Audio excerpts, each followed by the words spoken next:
आजचा व्हिडिओ अजिबात स्किप करायचा नाही. फार आणि फार महत्त्वाचा प्रश्न आहे. प्रश्न काय आहे तर एका फलंदाजाने 11 एकदिवसीय सामन्यात काही सरासरी धावा काढल्या. 12व्या सामन्यात जेव्हा त्याने 56 धावा काढल्या तेव्हा त्याची सरासरी धावा संख्या 3 ने कमी झाली. तर 12 सामन्यातील त्याच्या सरासरी धावा किती? मग आपल्याला दिले की नाही का 12व्या सामन्यात किती धावा काढल्या त्याने 56 म्हणजे 12व्या मध्ये काढल्यात त्यांनी 56 धावा.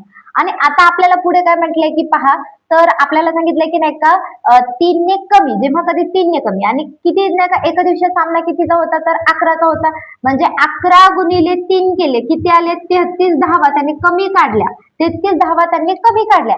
जेव्हा कधी तुम्हाला कमी विचारलंय तेव्हा काय करायचं बेरीज आणि जेव्हा तुम्हाला जास्त विचारलंय तेव्हा तुम्हाला वजाबाकी करायचं. ही ट्रिक आहे लक्षात ठेवा महत्वाचं आहे. पहा इथे काय करायचं 56 अधिक 33 करायचं. 56 अधिक 33 जर तुम्ही केले तर 89 हे तुमचं उत्तर राहील. कुठं दिसतंय पहा ऑप्शन नंबर 2 हे तुमचं आन्सर.